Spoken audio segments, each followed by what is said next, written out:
நமஸ்காரம். நாம தினமும் என்ன உணவு உட்கொள்கிறோமோ அதன்படிதான் நம்முடைய நடவடிக்கைகள் இருக்கும்.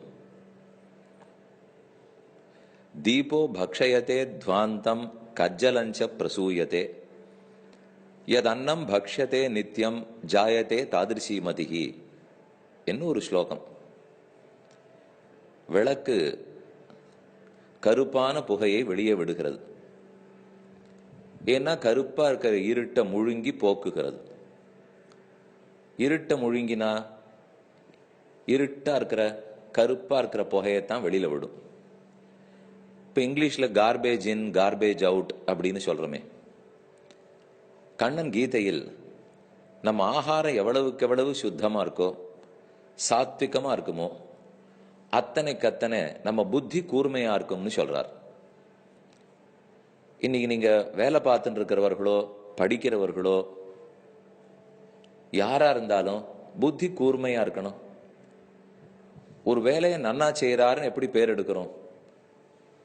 ஒரு ப்ராப்ளத்தை சால்வ் பண்றதுக்கு பல முறைகள் இருக்கும்.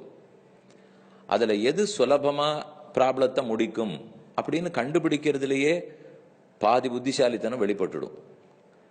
பாக்கி அதை இம்ப்ளிமெண்ட் பண்றதுல. அப்ப அந்த புத்தி கூர்மையா இருக்கிறது எதனாலே? சத்துவ குணத்தாலே. ஆகார சுத்தௌ சத்துவ சுத்தி. சுத்தமான ஆகாரத்தை உண்டோம்னா சத்துவகுணம் வளரும். ஆகார சுத்தௌ சத்துவ சுத்தி. சத்துவகுணம் வளர்ந்ததுன்னா துருவா ஸ்மிருதி.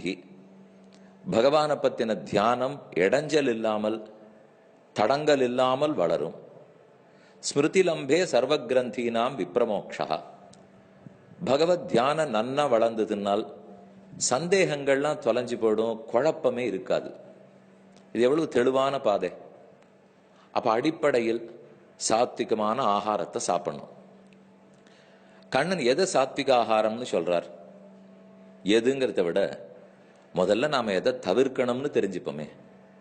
யாத்தயாமம், கதரசம், பூதி, பரியுஷிதம், உச்சிஷ்டம், அமேத்தியம் இதெல்லாம் தவிர்க்கத்தக்க உணவுகள்னு சொல்றார். எப்படியுமே அதிகமா உப்பு, அதிகமா காரம், அதிகமா புளிப்பு, ரொம்ப சூடு, ரொம்ப குளிர்ச்சி அந்த மாதிரி ஆகாரங்களை தவிர்த்துடணும்.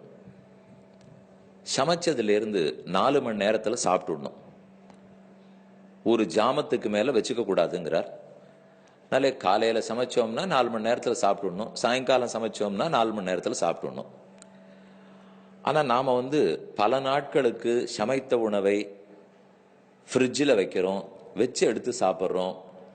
அது தேக ஆரோக்கியத்துக்கு நல்லதில்லை, மன ஆரோக்கியத்துக்கு நல்லதில்லை.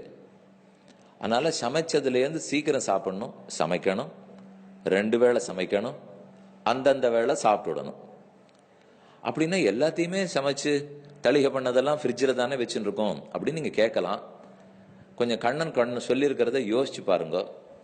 அதோட கூட சமீபத்தில் கேள்விப்பட்ட மூல்யம் ஏதோ அவசர கதி உணவிலே தேவையில்லாத பொருட்கள்லாம் சேர்த்திருக்கு, அது ஆரோக்கியத்துக்கு கேடு. அதனால அந்த நிறுவனத்தாரையே அரசாங்கமே கேள்வி கேட்டு அந்த ப்ராடக்ட்ஸ் எல்லாம் தடங்கல் பண்ற அளவுக்கு போயிடுத்து இல்லையோ.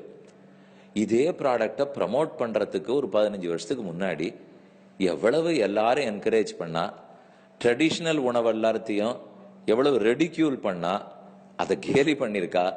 அதுக்கு தகுந்த மாதிரி அட்வர்டைஸ்மெண்ட்ஸ், ஊடகங்கள், பத்திரிகைகள், பேட்டிகள், டாக் ஷோஸ் இது இத்தனையுமே இந்த பழைய உணவுலேருந்து புது உணவுக்கு கொன்றதுக்கு அத்தனை பிரயத்தனப்பட்டா.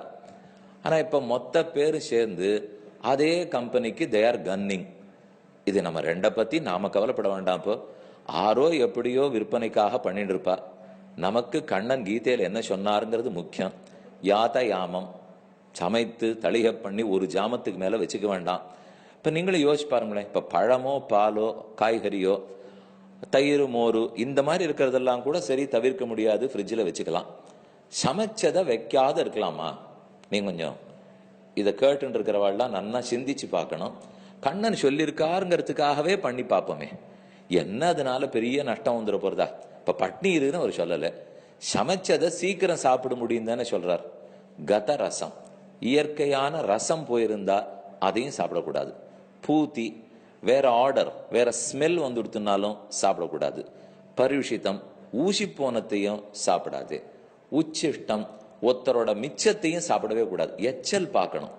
நாம கண்டபடிக்கு ஒரே இடத்துல தட்டை வச்சிருந்து பெருமாள் பாத்திரமா அங்கேயே தேய்க்கிறோம், எச்ச தட்டையும் அங்கேயே போடுறோம். ஒரே டேபிள்ல உட்கார்ந்தோம்னா எல்லாரதையும் எல்லாம் குழம்பி படுறது. கொஞ்சம் இதெல்லாம் தவிர்த்தோம்னாலே சத்த குணம் வளரும். இப்ப நேர பார்க்கச்சே டேபிளை கிளீனா தானே வச்சுட்டு இருக்கோம்னு உங்களுக்கு தோணும். ஆனா உள்ளூர சத்த குணம் பாதிக்கப்படுறதுன்றது நமக்கு தெரியாமலே போயிடும்.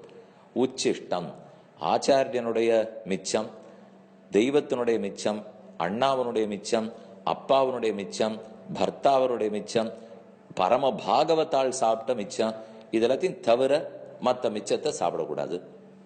அமேத்தியம் பகவானுக்கு கண்டருள பண்ணப்படாத, அவருக்கு ஆஃபர் பண்ணாத உணவை சாப்பிடவே கூடாது. இது வரைக்கும் கொஞ்சம் நீங்க ட்ரை பண்ணி பாருங்க. நான் சொன்னது கொஞ்சம் அப்சர்டா கூட சில பேருக்கு படலாம். அப்படிலாம் இல்லை. இது ஒன்னொண்ணுமே கண்ணன் கீதையில சொல்லியிருக்கிறது தான். பண்ணினா அப்ப தெரியும் புத்தி எவ்வளவு கூர்மையாருது, நாம் இன்னும் எவ்வளவு தூரம் நம்மளையே உயர்த்திக்கிறோம்னு. ஆகாரம் சுத்தமா இருந்தா எல்லாமே சுத்தமா இருக்கும். இதை பத்தி நம்ம ஆச்சாரியர்கள்லாம் கொண்டாடி இருக்கா, சிந்திப்போம்.